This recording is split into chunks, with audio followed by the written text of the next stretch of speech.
Unit 2, the context of Isaiah the prophet. We need to know where Isaiah fits if we're going to understand his ministry. So if we go back to the timeline, we remember that there are four major prophets, and they are these ones. They are Isaiah, Jeremiah, Ezekiel, and Daniel, and we're going to look at all four of these over these next two modules. But we want to start with the first one, and that is, of course, this guy here, Isaiah. Now, if we put this little time marker here at 740 BC, you see that the beginning of Isaiah's ministry intersects with the end of the lifetime of a king, and that is King Uzziah. And we actually mentioned that. Isaiah specifically mentions when he gets his vision and call from God in chapter 6 that it was in the year that King Uzziah died. And so we can see exactly where that falls on the timeline as we look at the history of Judah. Now, if we zoom back, though, at this same time, we can see that where this moment intersects what was happening up in the north. And if we zoom in up in the north for a second, just to see what was happening during Isaiah's ministry, at 740, you see that he was a contemporary of Hosea in the north, but there was a king on the throne, and his name was Pekah, and so he's actually going to play a role here in a second during the ministry of Isaiah. But we're also noticing that we're right near the end of the northern kingdom, and so soon Assyria is going to overtake the northern kingdom and destroy it. And in fact, we can also see that Isaiah's ministry is kind of right at the overlap of two of our phases. So if we look at the three phases of the history of Judah, we knew that it's broken up into the Israel phase, kind of looking at when they were the predominant threat or focus. Then it transfers to Assyria, and then lastly it ends with Babylon. If you look at Isaiah, you see that he's right there, and he kind of falls right at the overlap between the end of the Israel phase and really when Assyria has become the dominant force on the scene. So you can see him right there. And that's going to play a huge role because this is the context of his ministry. So what we learn, though, is there are four kings that he ministers to. You can see Isaiah has a pretty long lifespan. You can see right there as he goes on the timeline.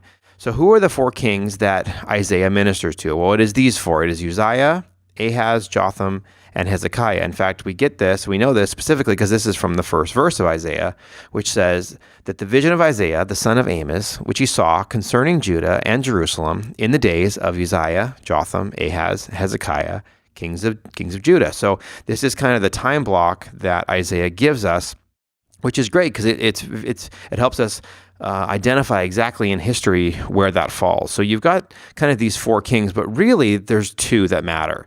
These are the ones that were the predominant focus during Isaiah's ministry, and they are Ahaz and Hezekiah. So I want to pause real quick and just look at what do we know about these kings? Well, Ahaz is right there. He was kind of the first main king during the ministry of Isaiah, and we do know some stuff about him. In fact, in 2 Kings 16, verse 1, it says the 17th year of Pekah, the son of Remaliah. So that was Pekah up there in the north in Israel. During the 17th year of his reign, Ahaz, the son of Jotham, king of Judah, began to reign. So now we have these two kings reigning simultaneously in the north and in the south. Verse 2 says that Ahaz was 20 years old when he became king, and he reigned 16 years in Jerusalem, but he did not do what was right in the sight of the Lord, his God, as his father David had done. So this is one of the wicked kings of the history of Judah. But look what it says. It goes on. It says, but he walked in the way of the kings of Israel. So this is a common problem for the wicked kings, that they were entangled with the idolatry and the worship of false gods that was happening up in the north. Ahaz got caught up in this, and it says, indeed, he made his son pass through the fire, according to the abominations of the nations whom the Lord had cast out from before the children of Israel. So he was a wicked king. You see the child sacrifice is even mentioned of his son. And it also says that he sacrificed and burned incense on the high places, on the hills, and under every green tree. So he was a wicked king, very much not a worshiper of Yahweh, not a follower of God. But then, in verse 5, it says, then Rezin, king of Syria, and Pekah, the son of Remaliah, so the king in the north, partners up with a foreign king, this guy Rezin of Syria, and they came together to make to Jerusalem. They came against Jerusalem to make war.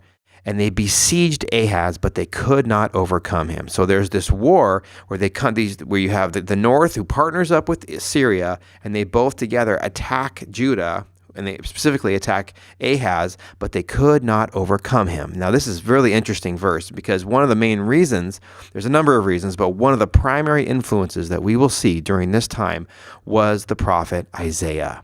So let's look at him. So Isaiah was a predominant force during Judah at this time.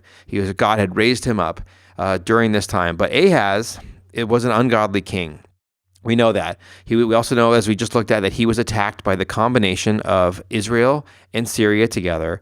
But Ahaz's main issue was really that he did not look to Yahweh. His hope was in the support of other nations. He did not look to Yahweh. And Isaiah's primary ministry, one of the main emphasis of his ministry was trust in Yahweh. Trust in him. He will protect us. He has made a covenant with us. But Ahaz did not listen, and so that was kind of what defined a lot of his leadership as king. But what's interesting is we contrast the next king. So now you have the king that followed Ahaz, Hezekiah. He's the son of Ahaz, but he's actually very different. He was a godly king. In fact, Hezekiah was one of the best kings that the nation of Judah ever had. He was actively about destroying a lot of the idols and idol worship that was happening because of Ahaz, and he reinstituted worship of Yahweh, of the one true God. And really, he actually heard the message of Isaiah in that he trusted in Yahweh, whereas Ahaz didn't. And it kind of goes into even later with Manasseh, but really the focus of Isaiah are these two kings, which we'll see as we look at the structure of Isaiah's book. So in the next unit, in Unit 3, what I want to do is I want to take the book of Isaiah, and now that we know the context, a little bit about where he falls and what's going on, let's see if we can understand how the book is broken up. So if we could, in the next unit, Unit 3, join me as we look at the structure of the book of Isaiah.